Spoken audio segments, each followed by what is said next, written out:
I'm gonna sit right down and fill out my And so I would like to introduce my best friend and the leader of the anti-income tax movement and the man who has sacrificed more and worked harder for freedom in this country than anybody else. And he is probably the most prayed for American alive today. And I want to invite him in and all of you to applaud him. Irwin Schiff.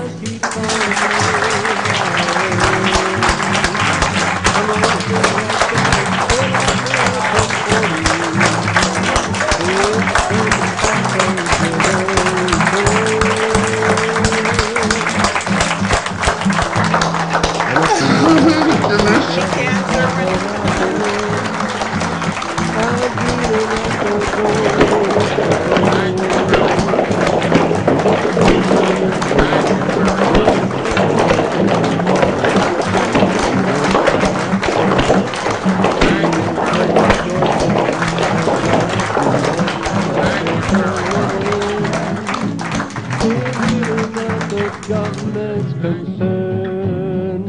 Hey, I'm gonna sit right down, fill out my 1040. Hey, I'm gonna send back a zero. Oh, Irwin, he's a hero. I'm gonna send back a zero return.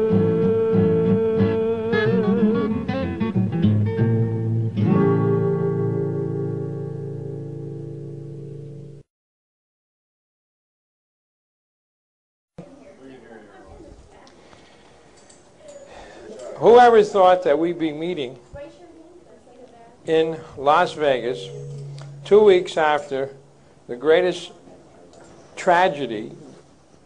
We lost more people in one day than any given day during the Second World War. And now America has a new problem it never had before.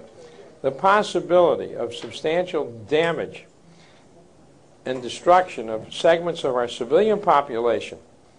We always thought we were protected by both the Pacific Ocean and the Atlantic Ocean. But now we're going to have to divert resources to a problem we never had before. Now, when you divert resources, you got to get these resources from someplace. Therefore, we either have to give up something we had before in order to free resources to fight this new problem. Now, one thing I'm going to tell you, we're going to burst a lot of balloons here today.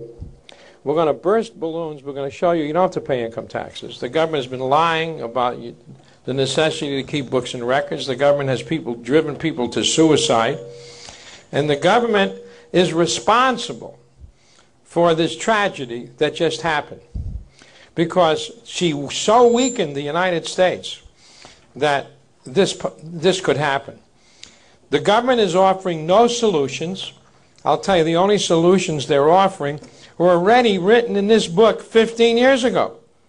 In this book, I wrote the very solutions that Alan Greenspan, the government, is currently proposing, which are not going to help. And it shows you the irresponsibility, and I hesitate to use the word stupidity, of our federal government in really believing they can stop hijacking from all those x-rays and having people checking your luggage as you went through those machines. Did anybody see 60 Minutes? I don't want anybody to think I'm making this up. 2 weeks ago, when they had that, did you see that? They had that individual. There was 5 individuals that were hired from some agency of the government, I forgot which one, to test the security of the airports.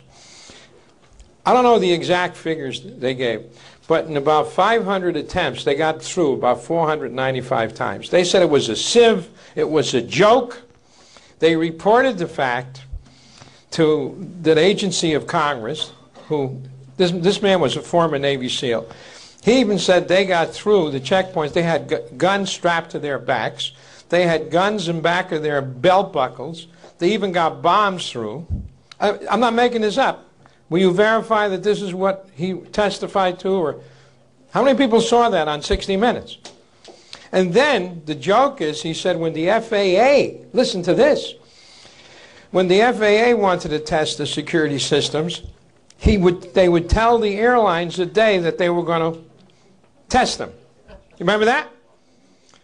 He said, we never told them when we were going to come through. And they even told him the weapons or what they were going to try to go through.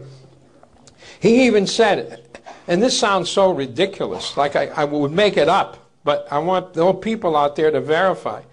Dan Rather conducted the interview.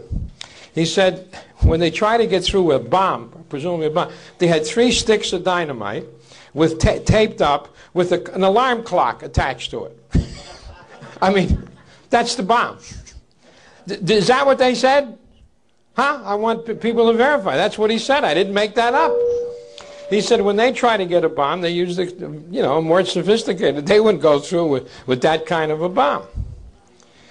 And he pointed out that in one airport, they had about 15 Pakistanis, because most of the people who were doing the checking weren't even American citizens. In one airport, there were 15 Pakistanis.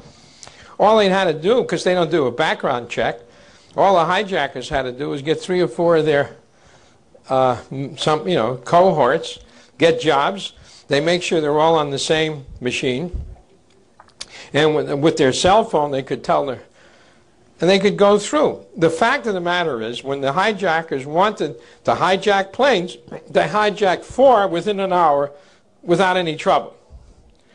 Now, it was obvious that, I mean, I didn't focus on this problem, but it's obvious that the way you'd have to stop a hijacker is if he got on the plane. You can't stop him from getting stuff in the plane. As a matter of fact, after you go through the checkpoint in the airport, you have all these stores in the lobbies and restaurants. I don't think all those employees go through a checking when they go to work in the morning. So presumably you could go through one of those checking points, check with one of your friends who's an employee in the restaurant working, and he can give you whatever guns and ammunition, whatever you need. But how could the government not have known that? I mean, the whole thing is ridiculous. They should have had those, they should have taken a page from LL. You have that door, you can't get in it, and you have marshals flying on those planes. I mean, the cost of marshals had to be no more than the cost of all those people at the checkpoints, slowing up, getting on airplanes. There's 15 people practically in every gate. How much more money would it have to have a marshal flying? I mean, the whole thing is ludicrous, especially if you heard that report on 60 Minutes. But this is what the government does. The government could have stopped that hijacking, but it's not doing it. The other thing the government is doing is lying to the American public, especially on the health of the economy, and how Greenspan intends to solve it. Now, if you heard Alan Greenspan, and he said this over and over again, one of the first things he said is, well, the Federal Reserve will make sure that the banks have sufficient monetary reserves to cover any run on the banks or stuff like that. That's what he said. The banks will have sufficient monetary reserves. Will someone tell me what that means? They're going to print money. They're going to print money and bring it to the bank so they'll have it. Sometimes he varies it. He said, we will inject the necessary monetary reserves. What is that? What did he say again? We're going to print more money. Or he'll say, they say create inflation and print more money 10 different ways. We'll inject more money. We're going to expand credit. When he says expand credit, what does that mean? You're going to print more money, so expand credit, you can borrow more money. So the only solution the government has offered in this situation is to print more money.